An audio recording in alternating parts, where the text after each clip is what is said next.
అందరికీ నమస్తే. నా పేరు విద్యాసాగర్. జడ్చానా తెలుగు న్యూస్లోకి స్వాగతం సుస్వాగతం. వార్త చదవడం ముందు ఒకసారి హెడ్లైన్ చూద్దాం. ఈరోజు నైజీరియాకు చేరుకున్న ప్రధాని మోదీ. విమానాశ్రయంలో ప్రధానికి ఘన స్వాగతం. తెలంగాణలో కాంగ్రెస్ ప్రభుత్వం ఒక్క హామీని కూడా నెరవేర్చలేదు. Deputy CM Pawan Kalyan. మణిపూర్లో మళ్లీ చెలరేగిన హింస. సీఎం మంత్రుల ఇండ్లపై దాడులు. గురుకుల విద్యార్థుల మరణాన్ని ప్రభుత్వ హత్యలే. మాజీ మంత్రి హరీష్ రావు. కేటీఆర్కు అరుదైన గౌరవం. కేరళ నుంచి ఆహ్వానం.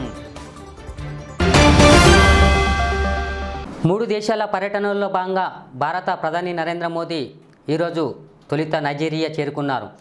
ఈ సందర్భంగా మోడీకి ఘన స్వాగతం లభించాయి. ఈ క్రమంలో భారత ప్రధాని వారికి కరచాలనం చేస్తూ ముందుకు వెళ్ళిపోయారు. కాగా ఈ పర్యటన సందర్భంగా నరేంద్ర మోదీ ఈరోజు నైజీరియా అధ్యక్షుడు బోలో అహ్మద్ టినుబుతో సమావేశమయ్యారు.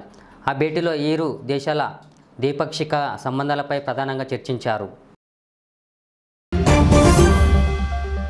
తెలంగాణలో కాంగ్రెస్ ప్రభుత్వం ఒక్క హామీని కూడా నెరవేర్చలేదని సంచలన వ్యాఖ్యలు చేశారు ఆంధ్రప్రదేశ్ డిప్యూటీ సీఎం పవన్ కళ్యాణ్. తాజాగా మహారాష్ట్ర ఎన్నికల్లో పాల్గొన్నారు AP deputy CM Pawan Kalyan. ఈ సందర్భంగా తెలంగాణ రాష్ట్ర ప్రజలు ఎక్కువగా ఉన్న సోలాపూర్లో AP deputy CM Pawan Kalyan ఈరోజు ప్రచారం చేశారు. ఈ సందర్భంగా తెలంగాణ రాష్ట్రంలోని రేవంత్ రెడ్డి సర్కార్పై సంచలన వ్యాఖ్యలు చేశారు. మళ్ళీ మణిపూర్ బగ్గుమంటుంది. మరోసారి హింసాత్మక మంటల్లో కాలిపోతుంది. అక్కడ ఆందోళనకారులు ఆగ్రహంతో ముఖ్యమంత్రి ఎన్ బిరేన్ సింగ్ వ్యక్తిగత నివాసంపై దాడి చేశారు. గుంపును చెదరగొట్టేందుకు పోలీసులు టీఆర్ గ్యాస్ షెల్స్ను కూడా ప్రయోగించాల్సి వచ్చింది. ఘటన సమయంలో సీఎం బిరేన్ సింగ్ ఆ ఇంట్లో లేరని సంబంధిత వర్గాలు తెలిపాయి. సీఎం తన కార్యాలయంలో ఉన్నారని, పూర్తిగా క్షేమంగా ఉన్నారని తెలిసింది.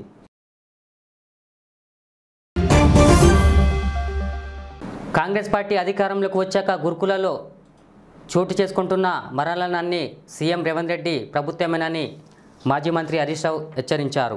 ప్రభుత్వమే బాధ్యత వహించాలని, ఒక్క విద్యార్థికి ₹10 లక్షలు ఎక్స్ గ్రేషియా చెల్లించాలని మాజీ మంత్రి హరీష్ రావు డిమాండ్ చేశారు. కాంగ్రెస్ అధికారంలోకి వచ్చిన 11 నెలల్లోనే గురుకులలోనే నెలకు 3 విద్యార్థులు ఫుడ్ పాయిజన్ ఆత్మహత్యల కారణంగా ప్రాణాలు కోల్పోయారని గుర్తు చేశారు. బీఆర్ఎస్ పార్టీ వర్కింగ్ ప్రెసిడెంట్ మాజీ మంత్రి కేటీఆర్కు అరుదైన గౌరవం దక్కింది. కేరళ నుంచి బీఆర్ఎస్ పార్టీ వర్కింగ్ ప్రెసిడెంట్ ఆహ్వానం అందించింది. టైకన్ కేరళ 2024 కేటీఆర్ ఆహ్వానం అందించింది. భారత రాష్ట్ర సమితి కార్యనిర్వాహక అధ్యక్షులు శ్రీ కేటీ రామారావు గారిని ప్రతిష్టాత్మక టైకన్ కేరళ 2024 గౌరవ అతిథిగా ఆహ్వానించారు. తెలంగాణ డిప్యూటీ సీఎం బట్టి విక్రమార్క సతీమణి నందిని అఘోరి కొద్ది రోజులుగా తెలుగు రాష్ట్రాల్లో హల్చల్ చేస్తున్న అఘోరి ఖమ్మం జిల్లా మదిరిలో ఓ ప్రైవేటు ఆసుపత్రి ప్రారంభోత్సవ కార్యక్రమంలో ప్రత్యక్షమయ్యారు. ఈ సందర్భంగా అఘోరి ఆశీర్వాదం తీసుకున్నారు మల్లు నందిని. తెలంగాణలో ఉద్యోగుల భర్తీపై మంత్రి దామోదర రాజనరసింహ సంచలన ప్రకటన చేశారు. ఆరోగ్య శాఖలో ఉద్యోగులు ఇప్పిస్తామని ఎవరైనా చెబితే ఆ మాటలు నమ్మొద్దని పేర్కొన్నారు. ఆదివారం ఈ మేరకు ఒక ప్రకటన విడుదల చేశారు. రాష్ట్రంలో ఉద్యోగుల భర్తీ ప్రక్రియ పూర్తి పారదర్శకంగా జరుగుతుందని వివరించారు. Medical and health services recruitment board ద్వారా 11 నెలల్లోనే 7,000 పైచిలుక పోస్టులను భర్తీ చేశామని పేర్కొన్నారు మంత్రి. తెలంగాణ రాష్ట్ర పేద ప్రజలపై కాంగ్రెస్ ప్రభుత్వం యుద్ధం ప్రకటించిందని కేంద్ర మంత్రి కిషన్ రెడ్డి పేర్కొన్నారు.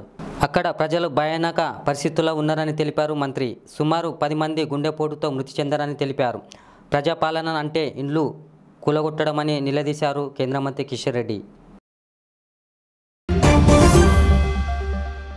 సంగారెడ్డి జిల్లా పొడంచేరు శాంతినగర్ కాలనీలో కార్తీక మాసం కావడంతోనే సోమలక్ష్మి అనే మహిళ ఉదయం లేచి ఇంటి ముందు తులసి చెట్టు కింద పూజలు చేస్తుంది. దీనిని గమనించిన 2 దుండగులు బైక్పై వచ్చారు. ఆ కాలనీలో ఎవరు లేరని గ్రహించారు. ఒకరు బైకుపై కూర్చొని ఉండగా మరొకడు పూజ చేస్తున్న సోమలక్ష్మి వద్దకు వెళ్లి పుస్తలెత్తడు లాక్కొని పరుగులు పెట్టారు. సోమలక్ష్మి అరుపులకు కొందరు స్థానికులు అక్కడికి వచ్చారు. అయితే దుండగులు 2 అక్కడి నుంచి పరారయ్యారు. 2 దుండగులు ముఖం గుర్తుపట్టకుండా ఒకరు మాస్క్ వేసుకొని ఉండగా మరొకరు హెల్మెట్ పెట్టుకొని ఉన్నాడని స్థానికులు తెలిపారు.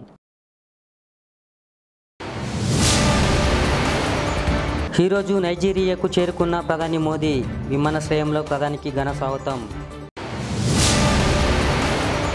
తెలంగాణలో కాంగ్రెస్ ప్రభుత్వం ఒక్క హామీని కూడా నెరవేర్చలేదు, డిప్యూటీ సీఎం పవన్ కళ్యాణ్. మణిపూర్లో మళ్లీ చెలరేగిన హింస, సీఎం మంత్రుల ఇండ్లపై దాడులు. గురుకుల విద్యార్థుల మరణాన్ని ప్రభుత్వ హత్యలే, మాజీ మంత్రి హరీష్ రావు. కేటీఆర్కు అరుదైన గౌరవం, కేరళ నుంచి ఆహ్వానం. చూస్తూనే ఉండండి జెట్ ఛానల్ తెలుగు న్యూస్. మళ్ళీ కదా మళ్ళీ లైక్ చేయండి, షేర్ చేయండి, సబ్స్క్రైబ్ చేయండి.